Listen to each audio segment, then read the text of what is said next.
La conferencia se denomina Protección de Datos y Cibercriminalidad. Esta actividad está siendo organizada por el Programa de Actualización y Perfeccionamiento a través de la Academia de la Magistratura. Para ello, hemos contado con un distinguido profesional, la cual voy a proceder a hacer un breve resumen de su CV y luego vamos a proceder para el inicio del desarrollo de esta actividad académica. Tenemos la participación, y ya se encuentra en sala, el doctor César Augusto Riveros Ramos. Él es juez titular de investigación preparatoria, magíster en Derecho Penal, abogado por la Universidad San Martín de Porres. Realizó cursos de especialización en Derecho Penal y Procesal Penal en las universidades de Girona, Jaén, España. Realizó pasantías en España, México, Colombia, San José, Costa Rica, Chile. También es docente de la Universidad San Martín de Porres desde el 2017 hasta la fecha. Formador de formadores del Poder Judicial en la actividad penal, autor de diversos artículos. Asimismo, es docente en la Academia de la Magistratura, en el programa, en el PROFA y en el PCA.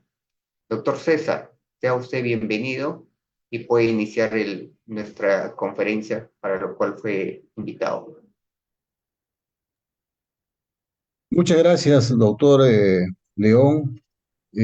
Muy agradecido por intermedio de su persona, agradecer a la alta dirección de esta institución tan prestigiosa que es la Academia de la Magistratura, que tengo también el honor de enseñar desde el año 2011. Claro, antes también he estado como discente muchos años, desde el año 2006, y muy agradecido por la invitación para esta ocasión. Voy a compartir un presi para poder trabajar este tema tan interesante que espero reflexionar junto a ustedes el día de hoy. Por favor, doctor León, no sé si me puede verificar que se pueda compartir correctamente.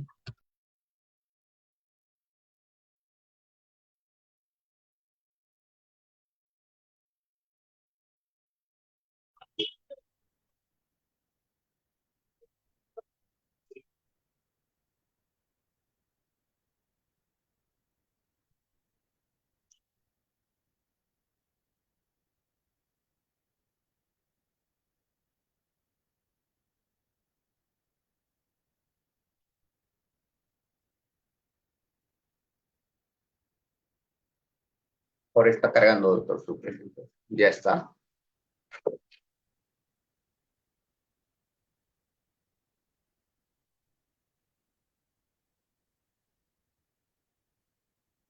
Presentación completa, doctor. Muchas gracias, muchas gracias, gracias. Bien, entonces el día de hoy vamos a trabajar un tema que resulta importante porque es un tema novedoso, digamos novedoso en el sentido de que no hay todavía mucha jurisprudencia específica al respecto. El tema se ha trabajado a partir de otros derechos vinculados, fundamentales vinculados al respecto, que vamos a ir identificando en líneas siguientes, en minutos siguientes. Entonces, el día de hoy vamos a trabajar este tema junto a ustedes con respecto a la protección de datos y la cibercriminalidad. Vamos a tomar en cuenta y tomar como referencia y marco legal básicamente dos normas, una de carácter internacional, es un convenio, el convenio de Budapest, ya todos lo hemos escuchado y conocemos, y lógicamente la ley de protección de datos que regula en el caso peruano. Bien,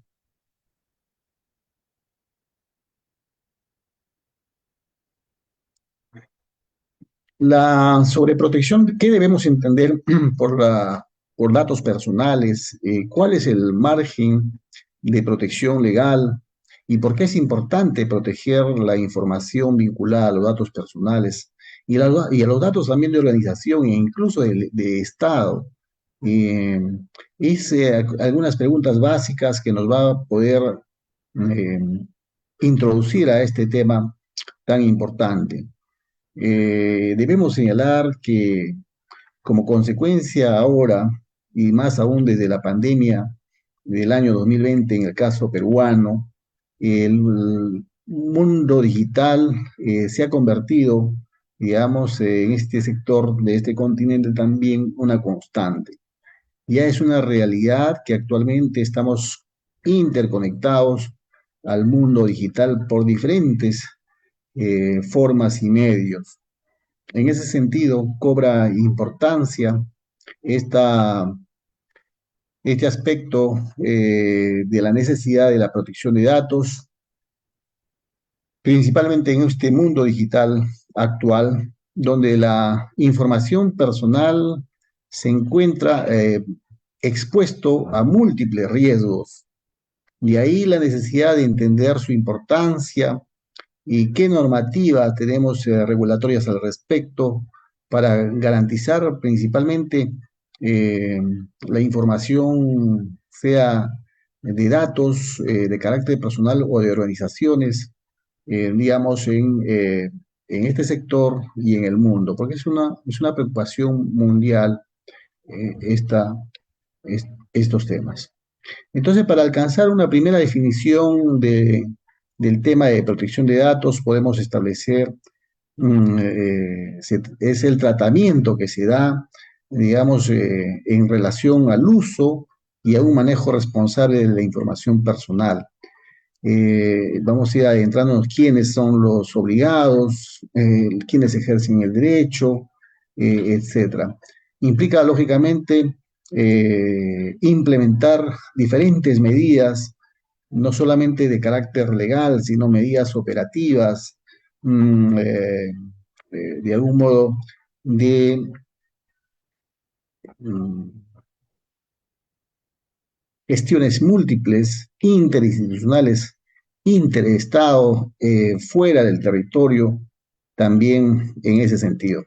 Entonces, está, como ya hemos anunciado, la protección de datos personales, por ejemplo, se trabaja dentro de un derecho, o está implícito dentro de un derecho fundamental, o al menos el Tribunal Constitucional y la Corte Suprema como máxima instancia en el Poder Judicial, lo ha vinculado al derecho fundamental a la privacidad.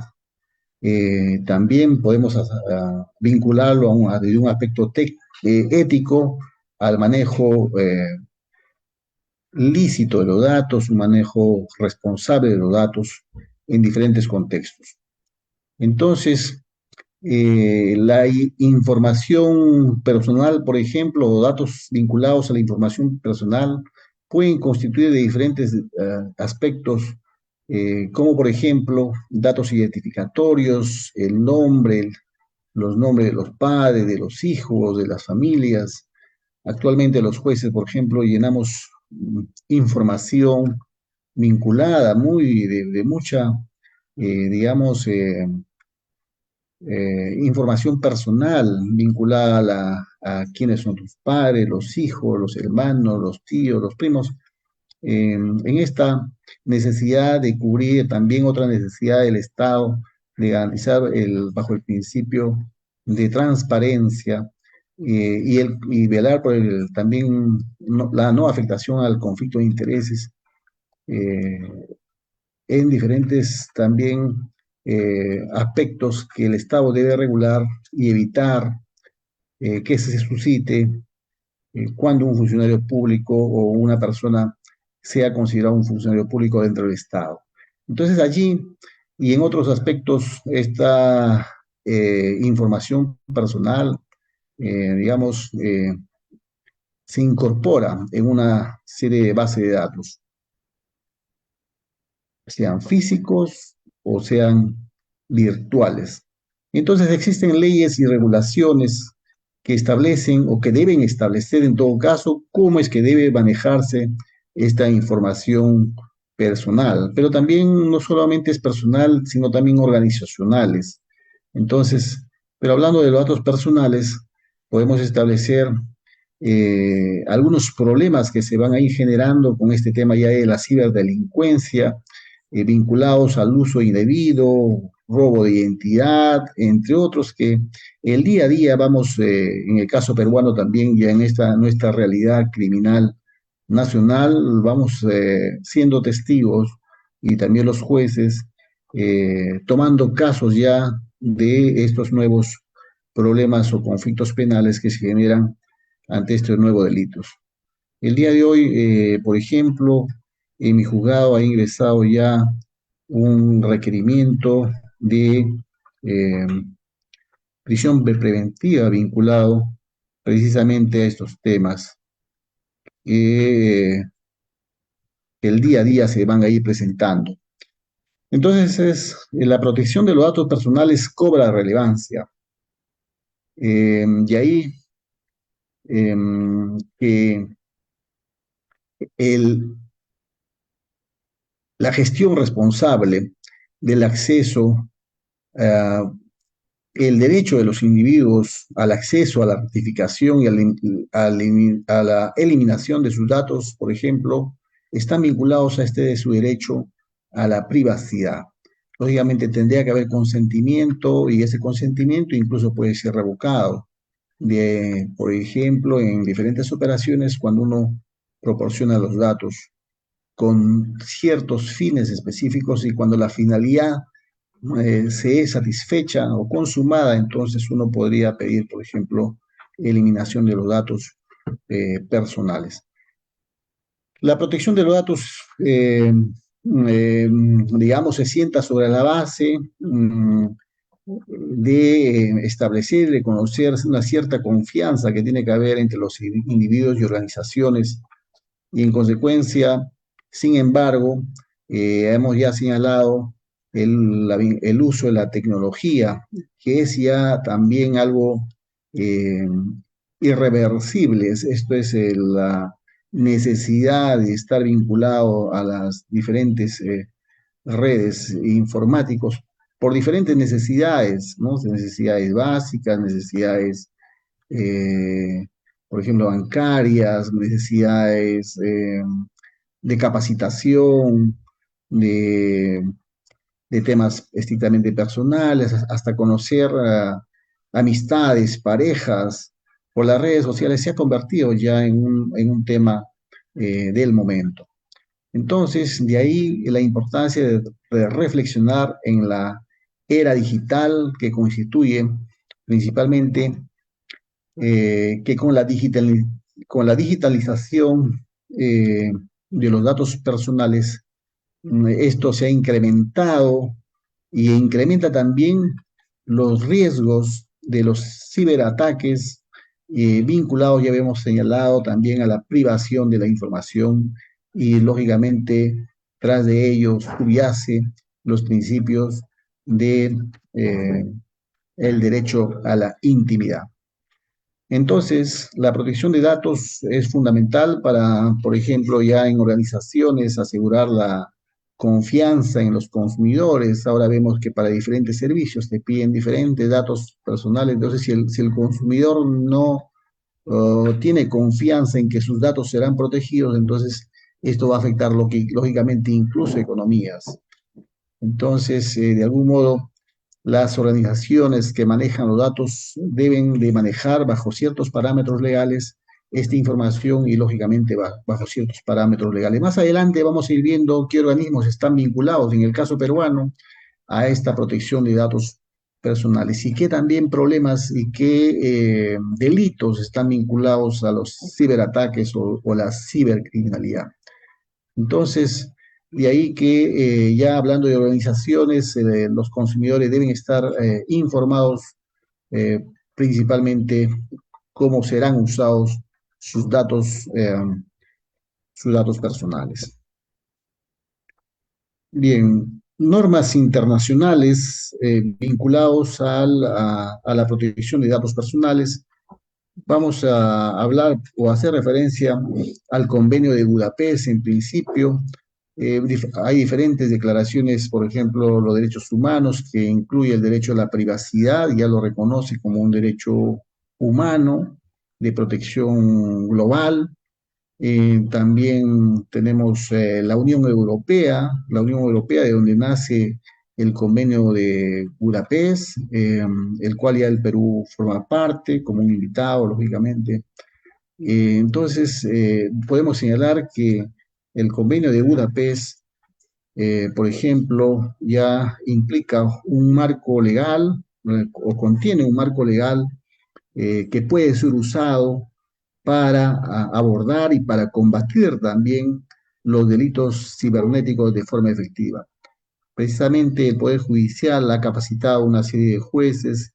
Bueno, también en este aspecto formo parte de un grupo de jueces que estamos vinculados a jueces formadores en cibercriminalidad, donde hemos ido trabajando, hemos viajado hace poco a San José de Costa Rica para hacer intercambio de experiencias, sobre todo en estos temas en particular y principalmente en la aplicación de este convenio de Budapest, por ejemplo, los centros de atención 24/7 y otros mecanismos que vamos a hacer referencia en líneas siguientes que nacen de este convenio de Budapest. También por este lado del continente, también en América, bueno, Estados Unidos, también hay la Interpol y otras formas también de apoyo al combate a la cibercriminalidad. También vamos a hacer referencia a la ley de protección de datos personales, que es la ley 29.713, que ha sido promulgada el año 2008 y lógicamente establece, sin embargo, con respecto a su aplicación, algunas cuestiones que vamos a ir, digamos, resaltando positivos y negativos de esas leyes y convenios. Algunos, digamos, también una perspectiva de qué hacer es también en un futuro en relación al combate a la cibercriminalidad vinculados a la vulneración y al tratamiento de los datos personales. Bien, decíamos que el convenio entonces de Budapest es un primer tratado internacional sobre ciberdelitos, establece principalmente un marco de cooperación internacional en la lucha contra la cibercriminalidad. Hay algunos también eh, normas adicionales vinculados a este convenio de Budapest, que están, lógicamente, también tienen una mirada no solamente específicamente a la protección de derechos individuales, sino también de estados, políticas estatales. Bien, entonces este convenio sí podemos decir que establece estándares de protección. Es un convenio que también eh, recoge o tipifica algunas conductas vinculadas a la cibercriminalidad, de ahí su importancia. También en el caso peruano tenemos una ley vinculada a los delitos de cibercriminalidad. Por otro lado, sí podemos señalar que en el caso del Convenio de Budapest, son muchos los países que han ratificado, en el caso peruano también, puesto que fomenta la colaboración en los países para digamos, para el combate de esta cibercriminalidad. Ahora, en el caso de la Ley de Protección de Datos Personales en el Perú, hemos hecho referencia a esta ley 733 que regula los datos personales, en la cual se establece diferentes normas, entre otros principios, derechos y obligaciones para el manejo responsable, para un manejo, digamos, específico de no afectación al derecho fundamental, a la, eh, a la intimidad de las personas. Entonces, esta ley lo que busca de algún modo es garantizar a los ciudadanos derechos sobre su información personal, incluye además requisitos para un consentimiento válido para el uso de los datos, o sea que estos requisitos deben ser satisfechas por las organizaciones No puede ser un consentimiento tácito, tendría que ser un consentimiento básicamente expreso, principalmente para el correcto manejo del uso de sus datos. En consecuencia, son las empresas, por ejemplo, hablando de organizaciones, que como consecuencia de esta ley se obligan a implementar medidas de seguridad para proteger la información, básicamente a efecto de garantizar transparencia, a efecto de garantizar también el acceso de la persona, digamos, que puede ser víctima del mal uso de sus datos y la rectificación de los datos o exclusión también en el caso de que lo requiera. Hay una institución, en el caso peruano, que es la Autoridad Nacional eh, de Protección de Datos Personales. Autoridad Nacional de Datos, de Protección de Datos Personales, que está vinculado a este tema en particular como consecuencias de esta ley. eh, Lógicamente, em, tiene que tomar en consideración las normativas internacionales, entre otros. Sin embargo, vamos a ir viendo ya algunos cuestionamientos, entre otros, como hemos hecho referencia, existe poca data. Esta Autoridad Nacional de Protección de Datos Personales debe de algún modo, eh, hacer una especie de seguimiento, una especie de observatorio sobre la criminalidad vinculados a los ciberdelitos, cuya afectación a los bienes jurídicos protegidos penalmente en el marco de la protección de los datos personales, en el caso peruano, se producen. Hay cuestionamientos, por ejemplo, a esta Autoridad Nacional de Protección de Datos Personales, donde no se publica, digamos, una información de manera detallada, constante, las investigaciones o sanciones en casos de cibercrimen. Claro que esto lo puede hacer el Poder Judicial, lo puede hacer su propia data el Ministerio Público, pero de algún modo esta Autoridad Nacional de Protección de Datos Personales, que como consecuencia de esta ley, digamos, tiene esta obligación de llevar este buen manejo que, digamos, desde la academia, me refiero a la doctrina, eh, se pone en cuestión, no estaría cumpliendo bien, digamos, al 100% este trabajo. Esto implica, lógicamente, que hay mucha información, seguramente que no es tampoco de fácil acceso, incluso para esta Autoridad Nacional de Protección de Datos Personales o conocido como la ANPD. Bien, sobre la cibercriminalidad debemos señalar varias cosas. Para hacer unos conceptos un poco más restringidos, podemos empezar una aproximación a lo que podamos entender por cibercriminalidad. Constituye es y constituye una amenaza, no solamente una amenaza, sino ya una consolidación que es creciente actualmente en el mundo digital. Y decimos mundo digital porque no, esto ya no se circunscribe a ciertos parámetros o espacios territoriales. Incluso vemos cómo los delitos a través de las redes sociales tienen su origen en otros estados y sus efectos, por ejemplo, en Perú. Digamos que de algún modo ya hablamos de un mundo digital como consecuencia de esa era digital que habíamos señalado en líneas precedentes. Entonces, este fenómeno de cibercriminalidad, lo que sí podemos señalar, está vinculado a diferentes tipos delictivos informáticos que de algún modo no solamente afecta a la persona natural, sino también tiene trascendencia en las economías de los estados y de la sociedad en general. Tipos de cibercriminalidad, acá vamos a ir mencionando algunos tipos de cibercriminalidad, los más conocidos ya día a día se va escuchando, inclusive en la prensa, casos peruanos que también hemos ido conociendo, entre otros, principalmente los vinculados a los delitos financieros, por ejemplo, están los fraudes, estafas en línea, ataques de malware, que es un software malicioso que daña los datos informáticos con diferentes fines. Acá no solamente hay fines económicos, el ciberdelincuente, a veces cuando uno va y busca una imagen del ciberdelincuente, siguen poniendo esa imagen de la persona con su cinta negrita, ¿no es verdad?, donde se aprecian los ojos.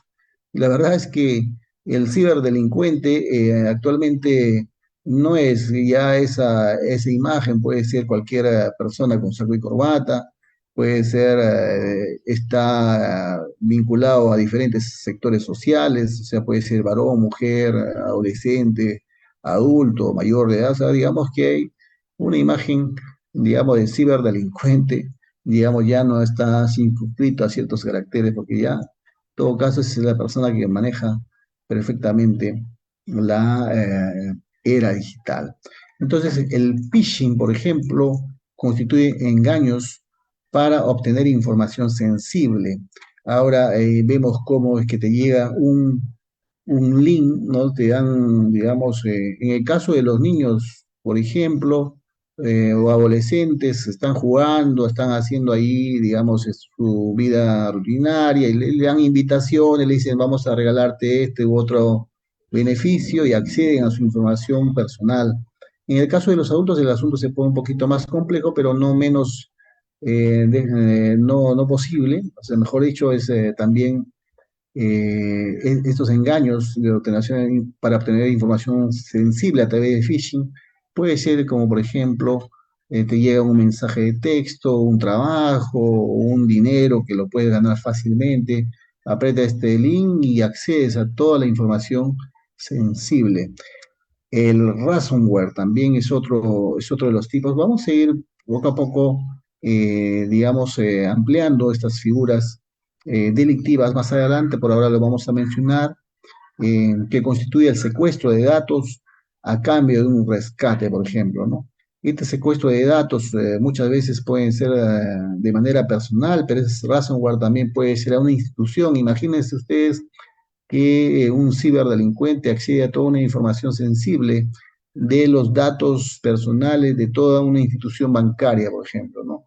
Y seguramente para los bancos o las empresas, como ya hemos señalado en momentos o antes, decíamos que son las empresas o las organizaciones que las que deben establecer ciertas condiciones de protección y buen uso de los datos eh, personales, pero si esto no es así, entonces seguramente ante un ataque de ransomware, por ejemplo, seguramente lo van a ni siquiera denunciar públicamente, a veces van a pagar los rescates y van a solucionar la situación, porque imagínense ustedes el grave daño de la afectación a la confianza de los usuarios que sería publicar un ataque de ransomware a una empresa, a una entidad bancaria, por ejemplo.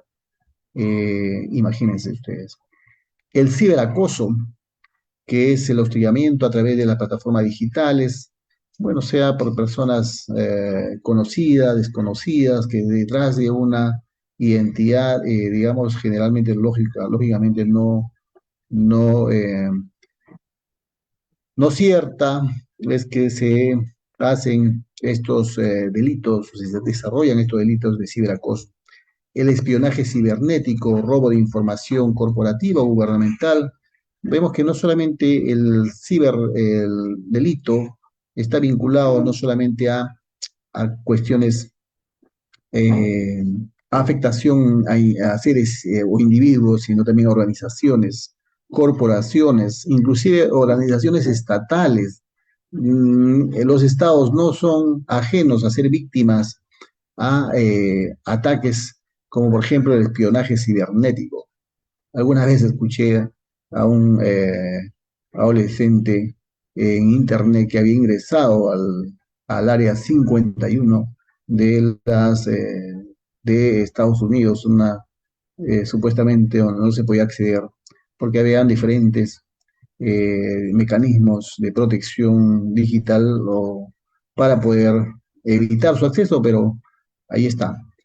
Vandalismo digital, otro de los tipos de cibercriminalidad que están vinculados a la destrucción de datos o daños a sistemas. La suplantación de identidad, esto es una cuestión que ya llegó al caso peruano, ¿no es verdad?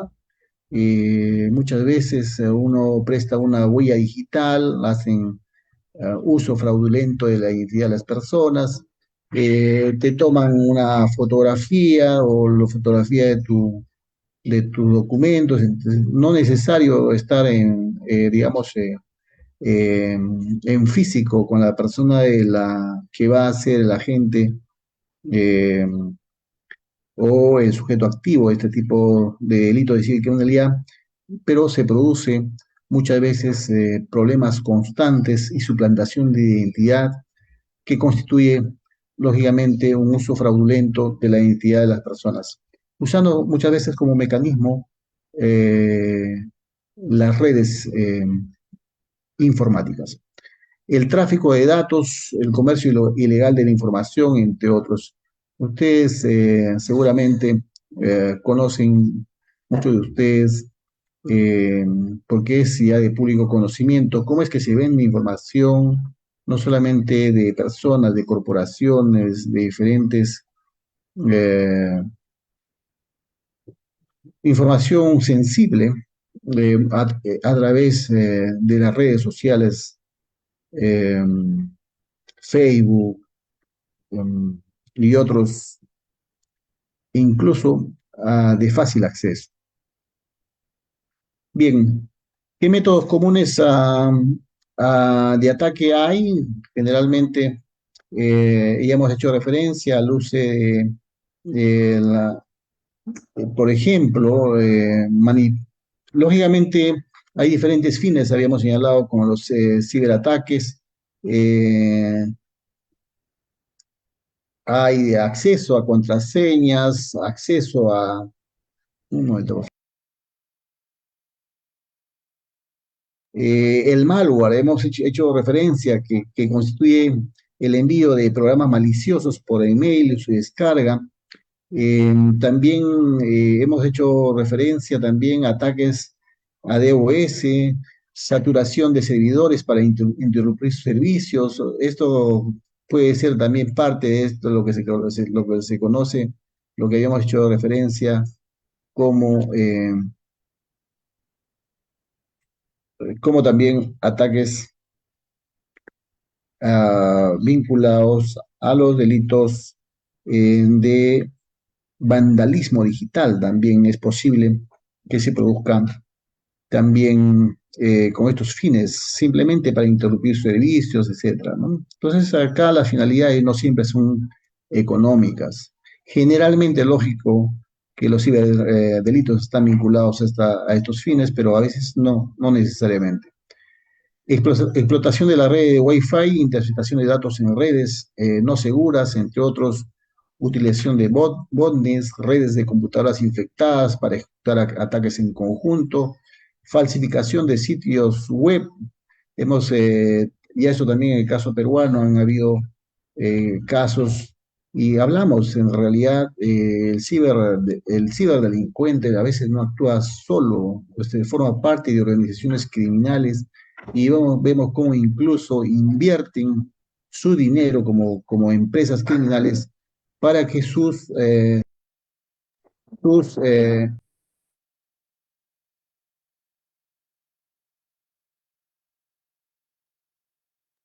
sí, para que incluso los sitios webs o aparezcan, digamos, una vez que uno aprieta un botón en Google, aparezcan primero, ¿no es verdad? Y así puedan llegar de manera prioritaria a sus víctimas. Bien, eh, hemos hecho referencia también que estos ciberataques tienen trascendencia e impacto económico y social. Digamos que el asunto no es de poca cosa. Eh, incluyen, incluyen pérdidas en algunos casos, dependiendo eh, eh, pueden ser pérdidas financieras. En el caso de organizaciones, habíamos puesto en el caso de que una entidad bancaria sea atacado con malware, por ejemplo, va a implicar costos en su recuperación, gastos significativos en restaurar sus sistemas afectados, daño a la reputación. Imagínense, como habíamos hecho referencia, imagínense que un banco haya sido atacado por un ciberdelito y si hace público ello, lógicamente hay pérdida de confianza del cliente.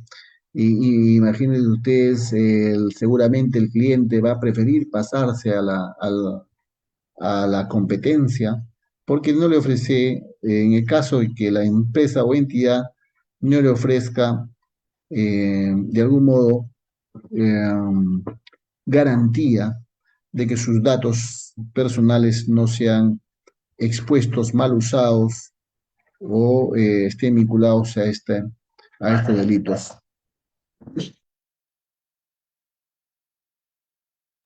Hay cuestiones también como están vinculadas a la disminución de la inversión, efectos o impactos sociales, también vinculados al aumento del estrés, la ansiedad de los individuos principalmente afectados. Lógicamente, estas son algunas cuestiones que no se denuncian, que no se acreditan, pero produce, lógicamente, eh, eh, estos problemas vinculados a la afectación, por ejemplo, si fuese una afectación a los datos personales, lógico que va a afectar la tranquilidad de los individuos afectados vinculados a ansiedades, estrés, entre otros. Con respecto a la economía global, lógicamente, si hay una afectación a una organización, sea local o estatal, hay lógicamente afectación o efectos negativos en las economías.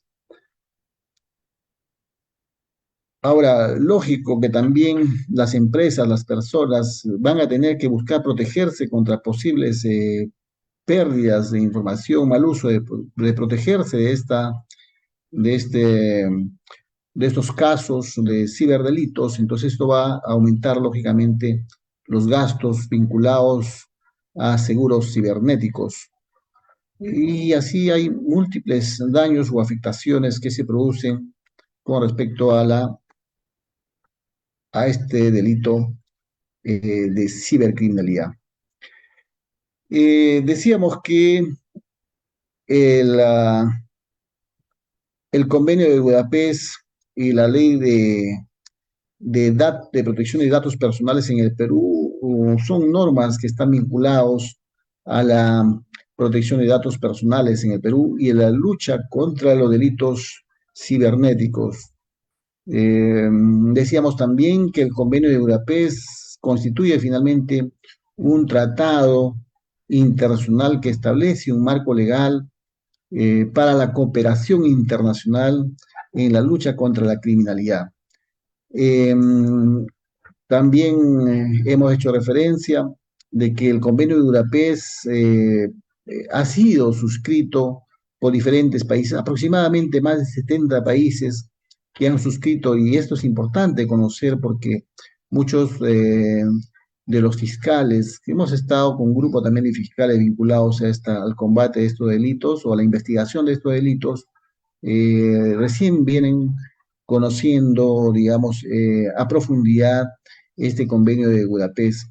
Entonces, son más de 70 países, imagínense ustedes, incluido el Perú, vinculados a este convenio.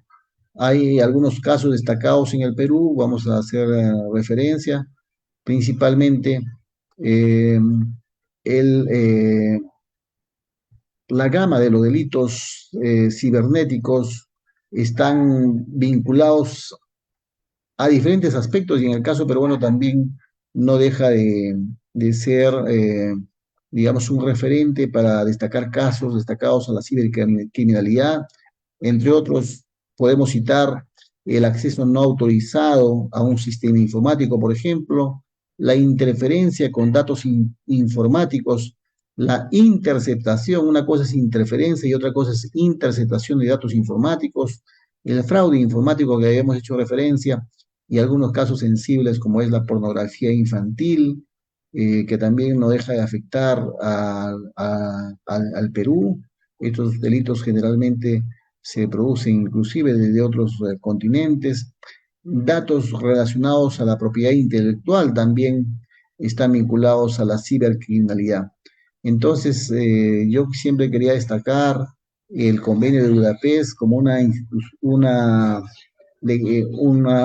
normatividad que incluye principalmente la cooperación internacional, que está vinculado, yo destaco tres aspectos básicamente del convenio de Budapest, siempre lo digo a mis alumnos básicamente, son tres aspectos que para mí son trascendentes.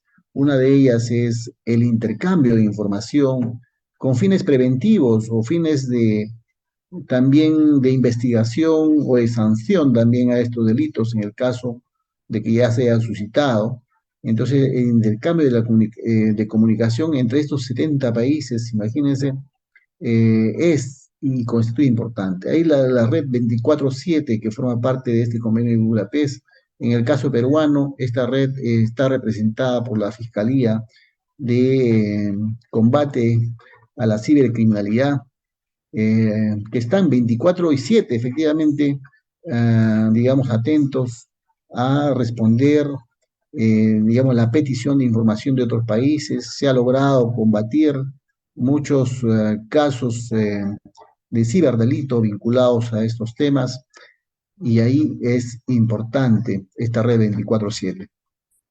Un segundo aspecto que se genera como consecuencia de la cooperación internacional es la asistencia mutua. La asistencia mutua también es un mecanismo legal que se genera del Convenio de Budapest.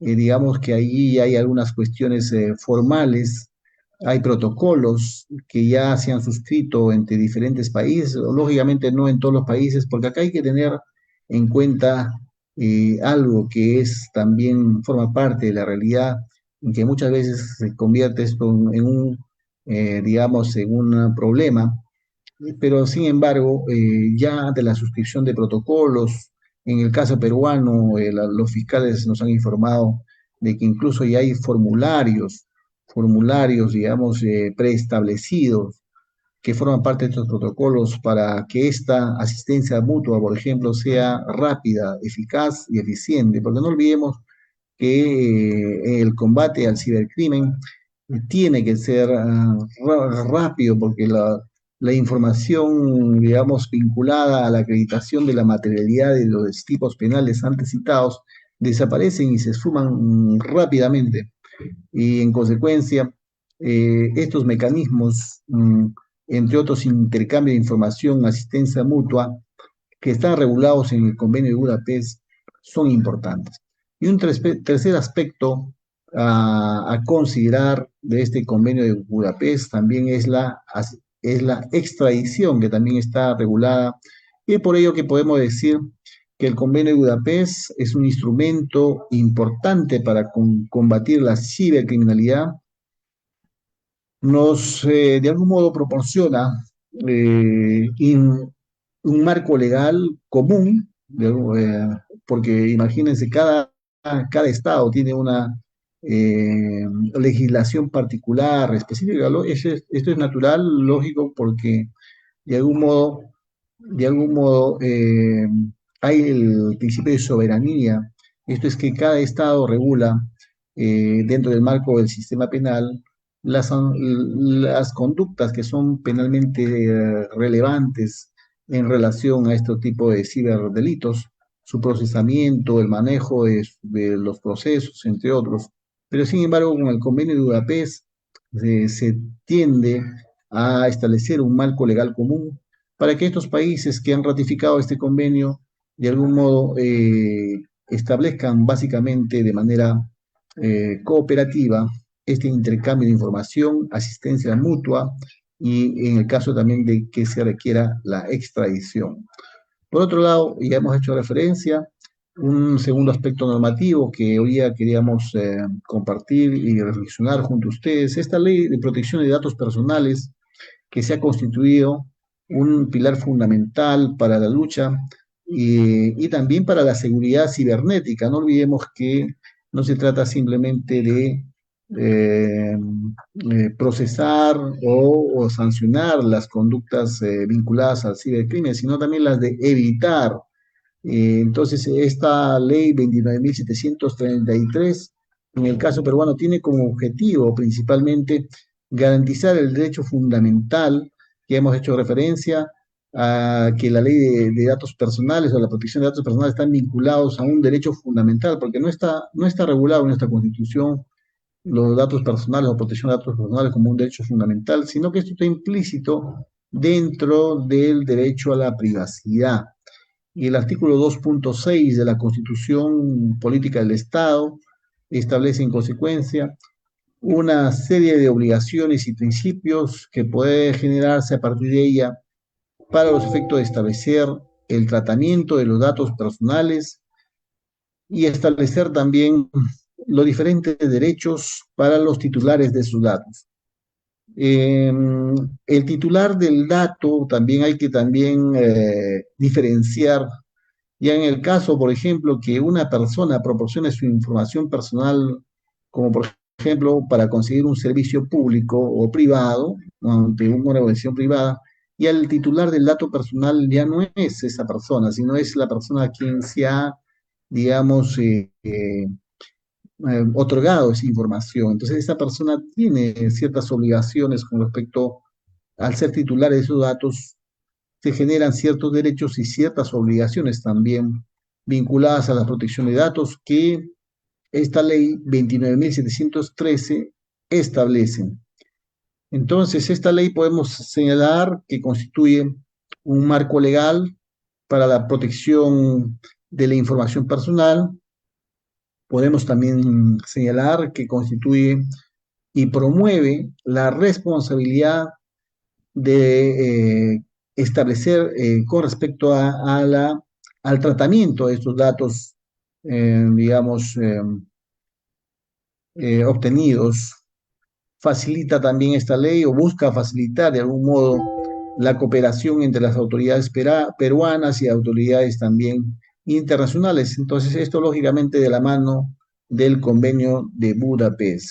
Entonces, casos destacados en el caso peruano, y hemos hecho señalado lo del phishing, el malware, el ciberacoso, acciones de ciberespionaje, o sea, digamos que ya de algún modo, como hemos hecho referencia a estas categorías típicas penales, no es ajeno, digamos, a otros sectores del mundo, sino también ya forma parte de nuestra realidad criminal. Entonces, de ahí la importancia de conocer esta legislación, ley de protección de datos personales, porque hemos hecho referencia, están vinculados principalmente para implementar, habíamos hecho referencia a una cuestión previa al delito, que es la necesidad de implementar medidas de seguridad técnicas y organizativas para proteger los datos personales, informar a los titulares de los datos sobre el tratamiento de estos datos, o sea, sus obligaciones y responsabilidades, sea una persona natural u organizaciones, sean públicas o privadas. Permitir a los titulares de los datos también ejercer su derecho de acceso, rectificación, supresión, limitación y oposición, también en el caso de que sea requerido. Entonces, todas estas, digamos, consideraciones normativas las podemos hallar en esta ley de protección de datos personales. Hemos hecho referencia que como prevención y respuesta, el Estado definitivamente implementa la normatividad vigente, políticas públicas de seguridad informática, normatividad interna. En el caso de organizaciones, también deben las empresas establecer ciertos parámetros regulatorios para la protección de datos personales. La capacitación es constante, es continua. Conversábamos hace poco con los fiscales, justamente unos fiscales en Costa Rica nos decían Bueno, nosotros los fiscales estamos, bueno, al menos también la especialidad es importante en un grupo de fiscales vinculados al combate de los ciberdelitos, pero acá tenemos un problema. El problema es cómo explicamos a los jueces, dice que no tienen la vasta experiencia en el tratamiento, ya en los casos donde se ha judicializado, ¿no? Estas denuncias de estos tipos penales antes señalados. Entonces allí había algún problema. Entonces un problema constituye lógicamente una capacitación continua de los diferentes, en el caso de los sistemas penales, los diferentes agentes que ejercen función penal para el efecto de conocer y ejercer mejor sus funciones vinculados a la procesamiento y a la sanción, de ser el caso de estos delitos.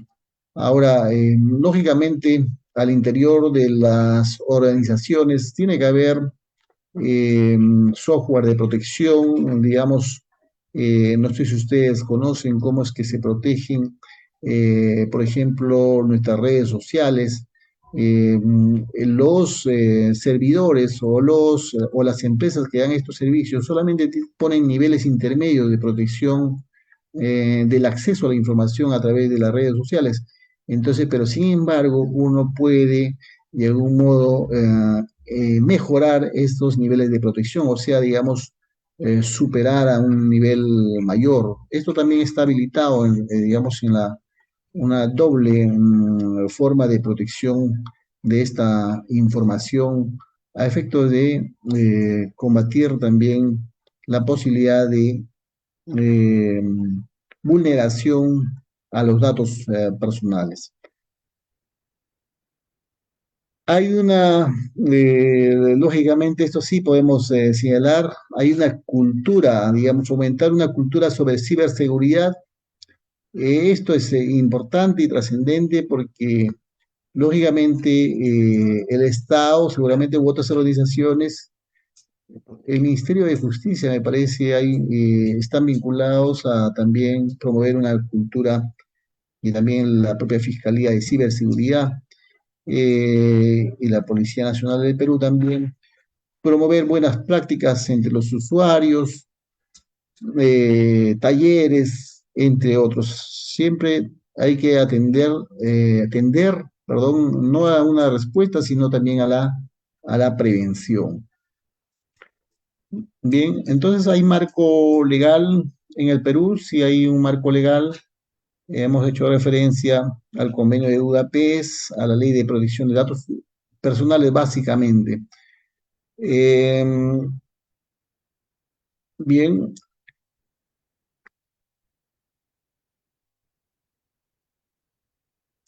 el consentimiento informado es importante en la protección de los de los datos personales.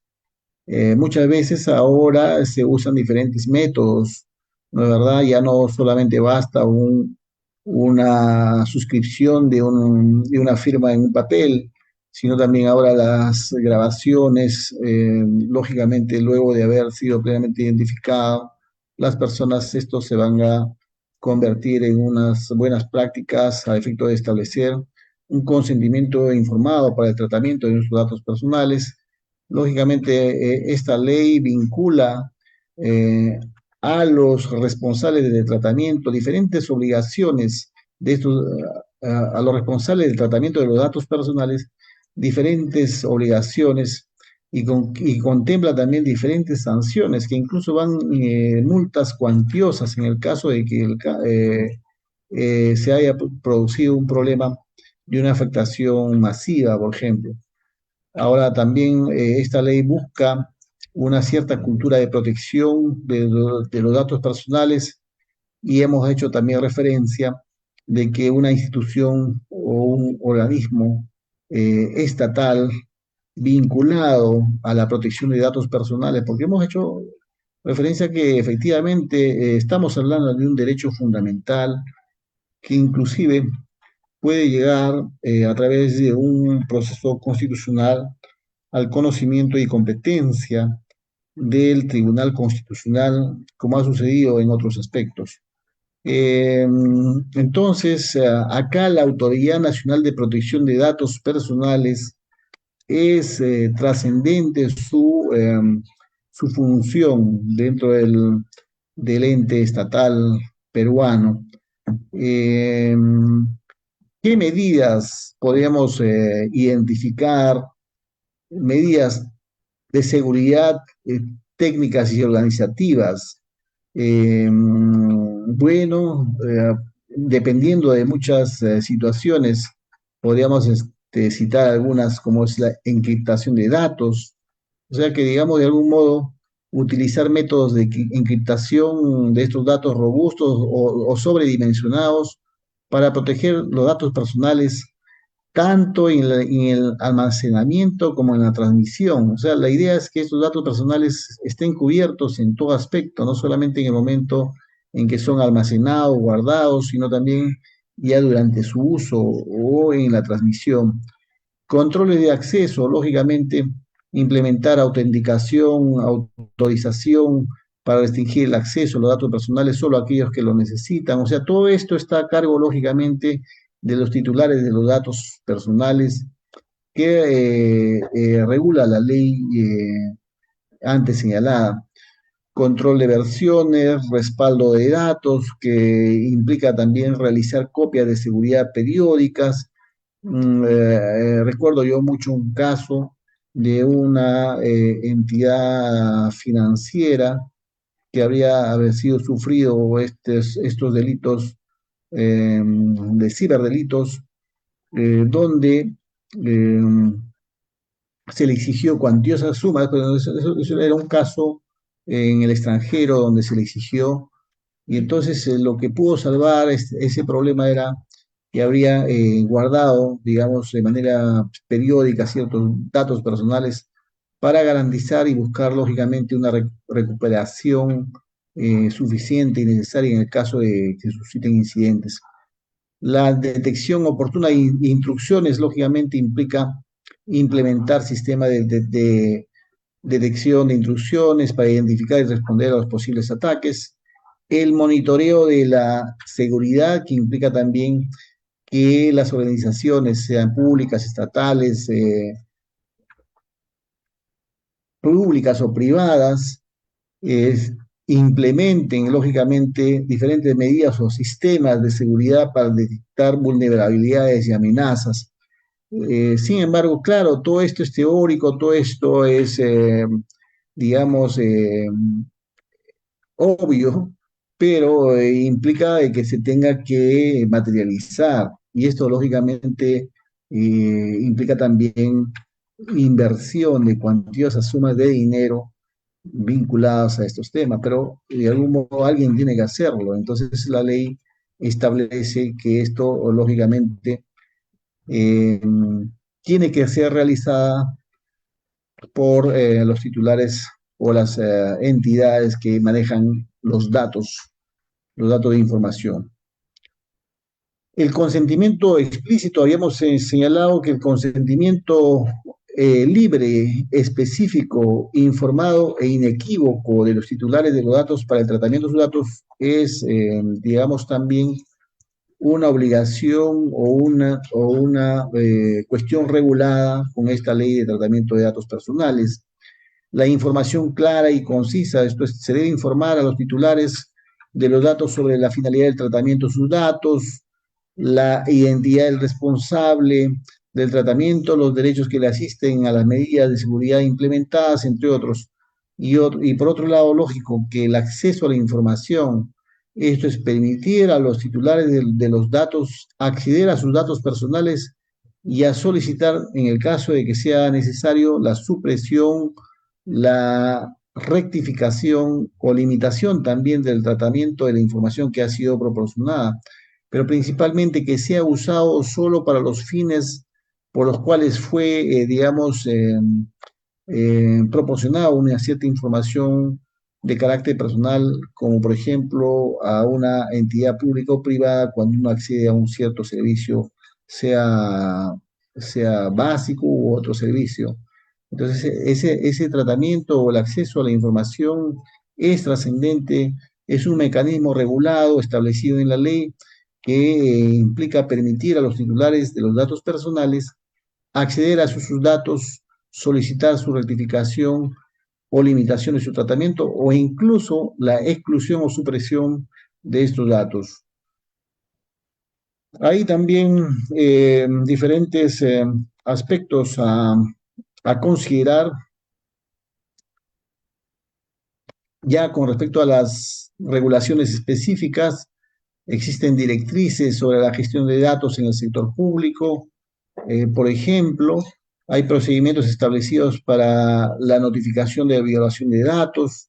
Ya digamos que ahora vemos incluso, por ejemplo, en el caso de los Gmails, ¿no es verdad? Cuando alguien accede, a veces uno no revisa desde qué IPs se están conectando a tu Gmail o tus redes sociales. Esa información, lógicamente, debiera ser proporcionada por las empresas o sea explícito esta información, pero sin embargo hay a partir de la capacitación la posibilidad de poder establecer o acceder a esta información, porque las entidades, por ejemplo, que prestan estos servicios de redes sociales, han habilitado, digamos, diferentes mecanismos para notificar, como por ejemplo frente a violación de los datos personales.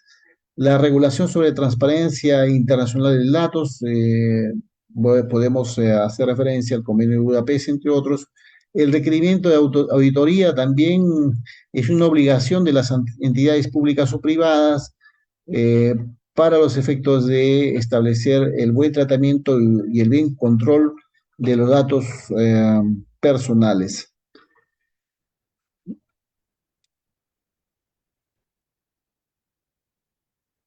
Bien, el Convenio de Budapest y la legislación peruana podemos establecer que establecen ciertos principios básicos. Acá lo que hemos hecho una cuestión de establecer de algún modo el uso de estos mecanismos legales para los efectos del combate contra esta criminalidad o ciberdelitos. Entonces, el Perú, eh, principalmente en la legislación vinculada a la cibercriminalidad, por ejemplo, lo que ha hecho es recoger todos los tipos penales del Convenio de Budapest, del segundo protocolo adicional también vinculado al Convenio de Budapest, ha recogido los tipos penales que forman parte de nuestra legislación. O sea, si uno hace una comparación de los tipos penales regulados en el Convenio de Budapest, son los mismos que han sido recogidos o reflejan los principios del Convenio de Budapest. Entonces, de algún modo podemos concluir que ambas normas, tanto la ley vinculada a la protección de principios del Convenio de Budapest y el Convenio de Budapest, de algún modo abordan la importancia del combate para los delitos, estandarizando en todo caso el procesamiento de la lucha al ciberdelito vinculados también a la afectación de los datos personales. Instituciones responsables, hemos hecho mención, ya habíamos anticipado, la Autoridad Nacional de Protección de Datos Personales, en el caso peruano, el Ministerio de Justicia y Derechos Humanos, que son entidades de regulación y supervisión en el sector público, organismos internacionales también que ofrecen apoyo a diferentes organismos vinculados a estos delitos.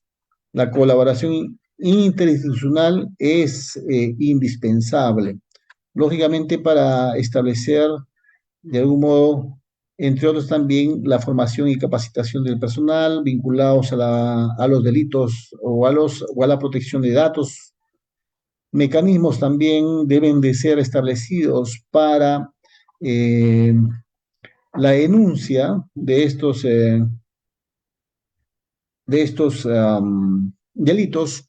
En ese sentido, resulta necesario establecer la constante también del Estado, ¿no? A través de sus también instituciones regulatorias, establecer diferentes políticas y procedimientos.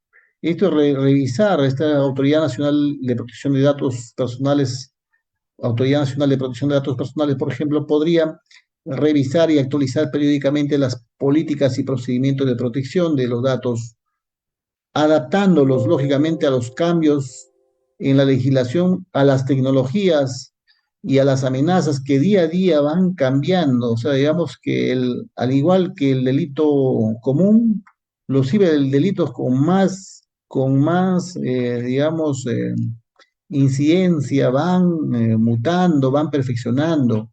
Y hemos hecho referencia también, de algún modo, que el ciberdelincuente también a veces se constituye en una organización criminal para lograr eficacia en cuanto se refiere a la realización de estos hechos penales.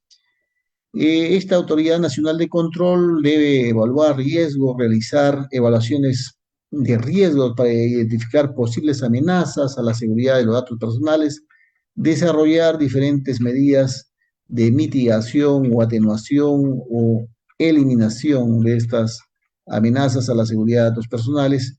Son entidades que están vinculadas principalmente a, pero sí, lógico, también hablamos de la Policía Nacional del Perú, la Divindad, por ejemplo, es una entidad de la policía que se encarga de delitos de alta tecnología vinculadas a estos temas.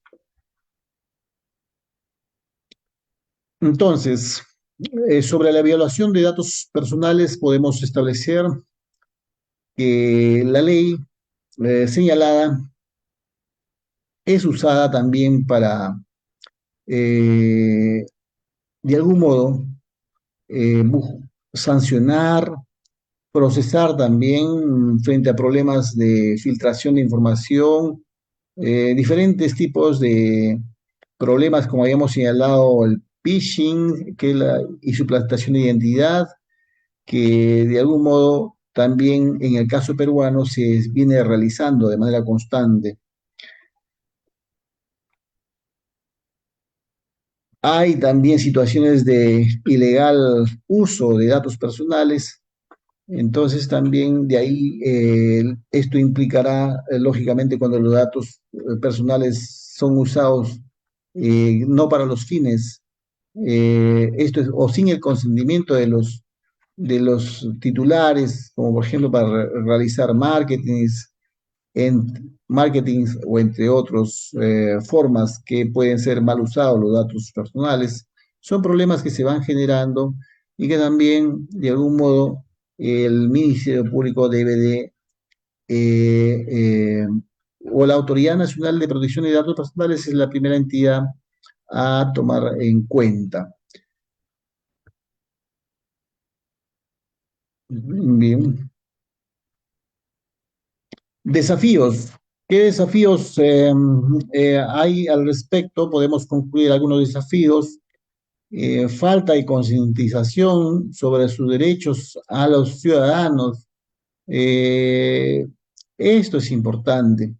No tenemos una concientización, me ubico no como juez, sino como ciudadano, en el sentido de cuáles son nuestros derechos, qué entidades están vinculadas a la protección de datos personales.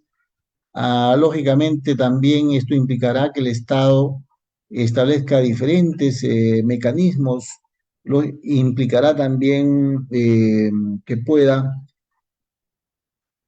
invertir, lógicamente, en prestar recursos a estas entidades para satisfacer los objetivos de la ley antes señalada.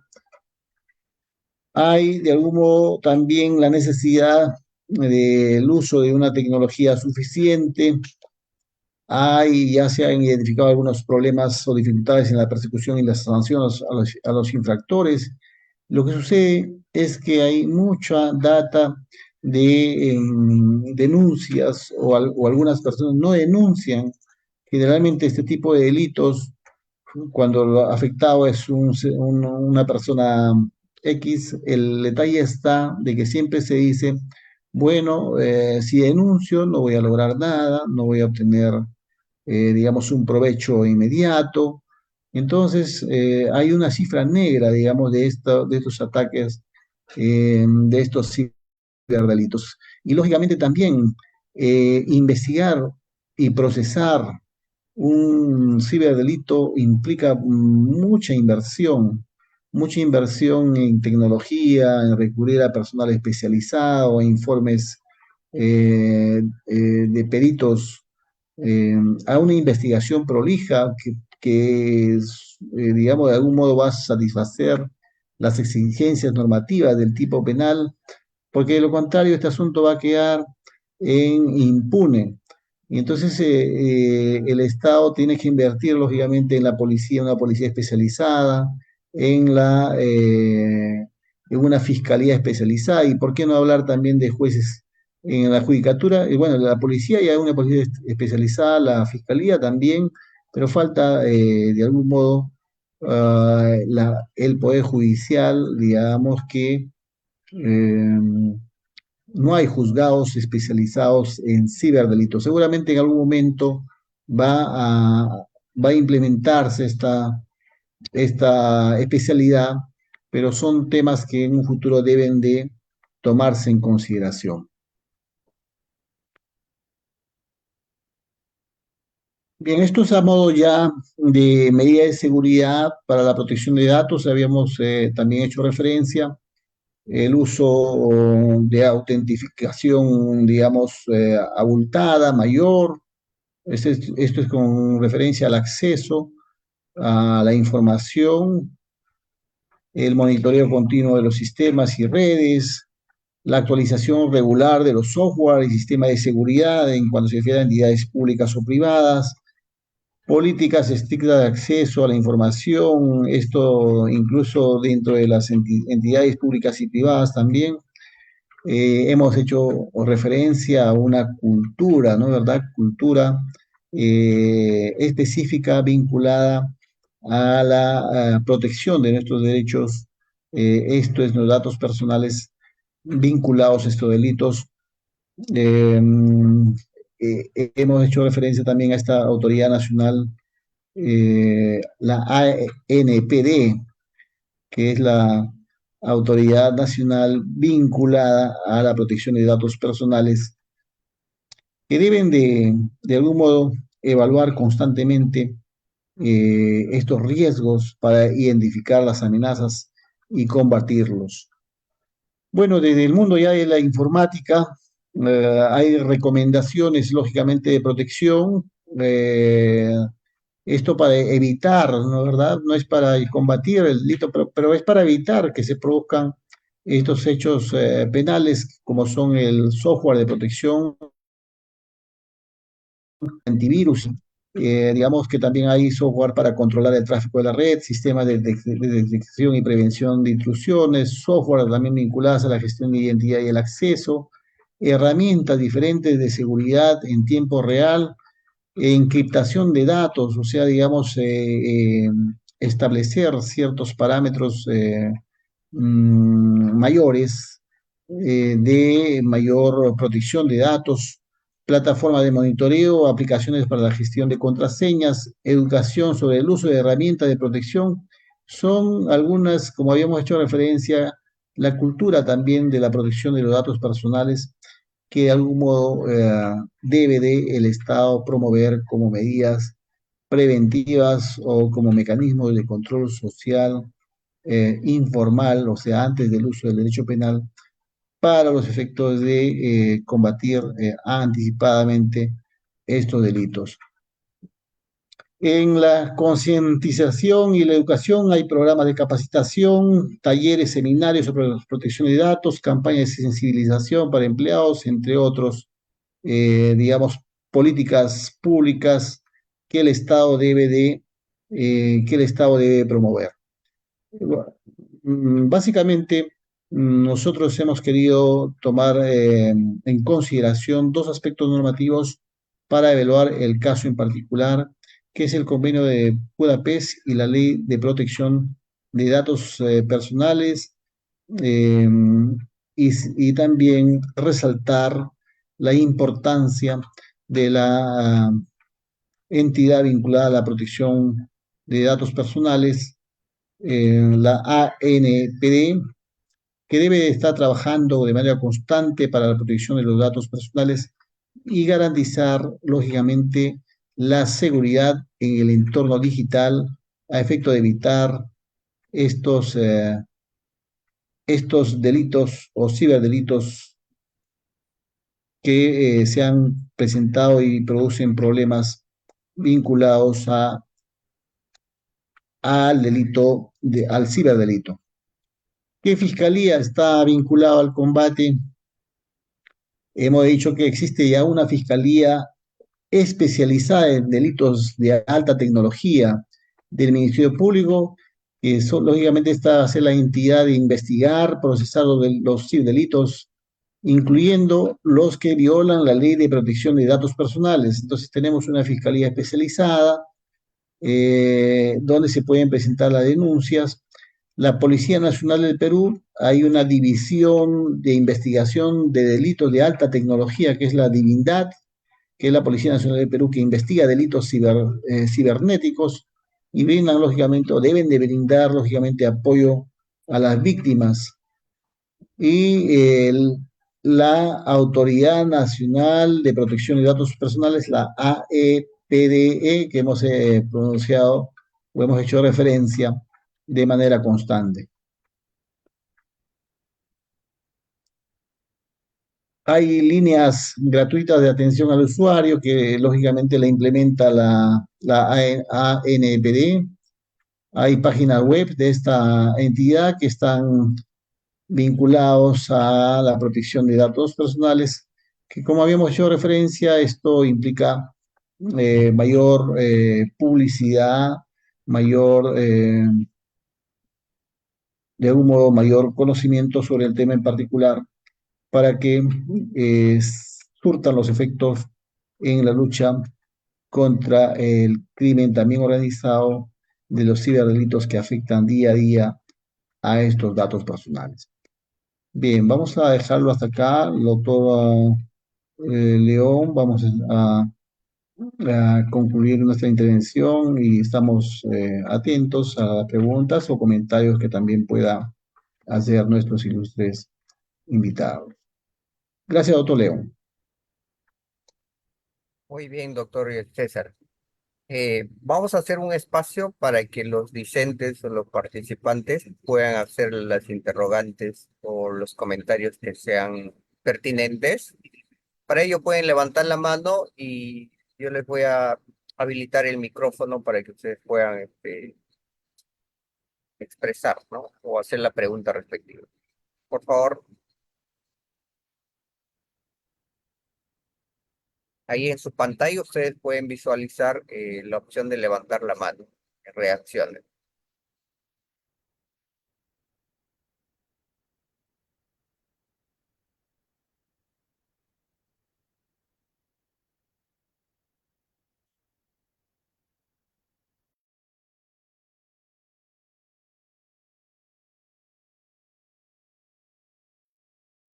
Bien, no tenemos a ninguno, pues como usted verá, este es un tema bastante nuevo, al igual que el tema de la inteligencia artificial, el tema de la tecnología que va cambiando, ¿no? Y la fecha de caducidad cada vez son más cortas para estas tecnologías. Y un tema muy importante, doctor León, es el tema de la prueba digital. ¿Cómo se acreditan estos delitos y cómo es que ahora ya la prueba silente es necesario recurrir incluso en este tipo de delitos? Así es, doctor. Bueno, aquí la doctora Verena, vamos a habilitar para que pueda hablar. Adelante, doctora Verena. ¿Sí? ¿Me escuchan? Claro que sí, doctora.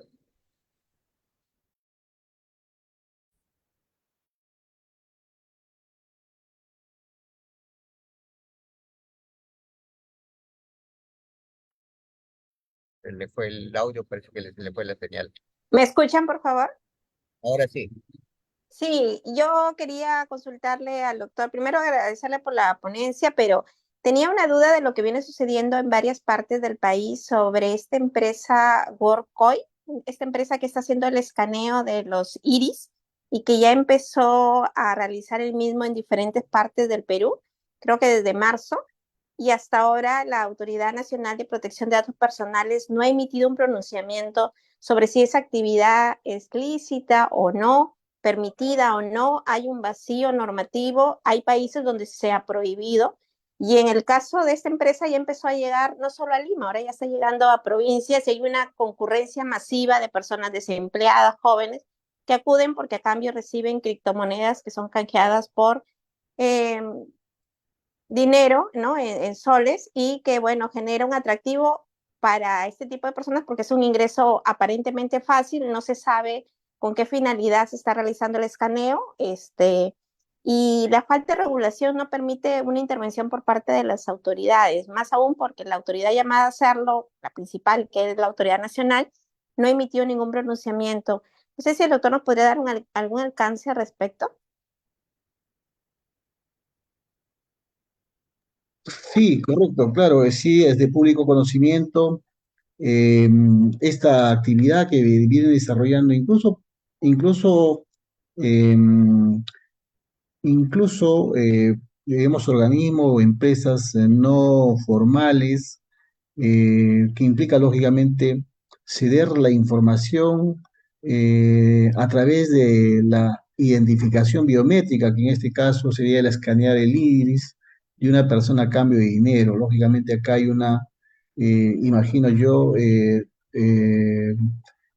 supuestamente se están cuidando con el tema de una acreditación de la voluntaria de la proporción de los datos personales a través de este escaneo de iris. Sin embargo, lo que tengo conocimiento, claro que no se ha judicializado tampoco ello, pero de algún modo están siendo prohibidas estas actividades, al menos en 5 países. Usted ha hecho referencia, en el caso peruano, eh, hay, digamos, preocupación al respecto, lógicamente porque a partir de ello se sabe que se está, digamos, las personas están de manera, entre comillas, voluntaria, ¿no es verdad? Pero reciben dinero a cambio. Usted ha hecho referencia también a estas personas son atraídas a través o por la curiosidad también. Hay, digamos, diferentes situaciones como son las criptomonedas, ¿no? Que obtienen como regalos y de algún modo, eh, sí son algunos problemas que, que la Autoridad Nacional de Control en este aspecto debería, en principio, antes de que sean judicializados, ir tomando algunas medidas. Lógicamente, eh, el acceso a la información eh, a través de los datos biométricos es preocupante, porque si cae en manos equivocadas, como serían los ciberdelincuentes, el peligro lógicamente va a ser, digamos, mayor. Y puesto que a partir de estos datos biométricos se puede acceder a la vía digital de un usuario. Todavía no sabemos gran magnitud de las consecuencias negativas que se pueden generar a partir de estos usos de estos datos, y la posibilidad también de que sean usados en diferentes acciones penales, como serían estafas o ciberataques. Eh, sí, ese es un tema que debe de ser, digamos, tomado en serio por las autoridades correspondientes, que sería la Autoridad Nacional de Control, o también las fiscalías de prevención del delito, que podrían ir, digamos, recabando, pero principalmente si este consentimiento ha sido o no válido. Es lo que podría decir en este primer al respecto. Muchísimas gracias, doctor César Rivero. Bien, y ya cumpliendo con el tiempo, vamos a dar por finalizado este evento, sin antes agradecerle por esa predisposición y desapego que tiene usted para poder compartirnos la valiosa información actualizada más que todo, ¿no? Y en beneficio de los magistrados que han participado, porque en esta sala están tanto jueces y fiscales, ¿no? Y compartir esa parte de su experiencia también. Muchísimas gracias. De repente algunas palabras para despedirse, doctor. Muchísimas gracias, agradecerle a cada uno de ustedes. Vemos que el tema da para más, son temas, como dice el doctor Baldomero, eh, son temas de algún modo novedosos, porque todavía no tenemos, digamos, casos eh, que hayan concluido de algún modo en sentencias condenatorias firmes de alcance nacional que ha podido generar alarma, pero sí debemos tomar en cuenta y no perder de seguir estudiando este tipo de delitos para poder estar preparados y considerar y conocer mejor estos casos cuando nos toque en nuestra actividad funcional como jueces o fiscales o diferentes agentes penales. Gracias, doctor. Muchísimas gracias, doctor. Y muchísimas gracias a todos los participantes. Ya le estaremos comunicando por su correo la emisión de los certificados. Y muchísimas gracias y que tengan buena noche y buen fin de semana, doctores. Hasta la próxima. Buenas noches a ustedes. Gracias. Hasta luego.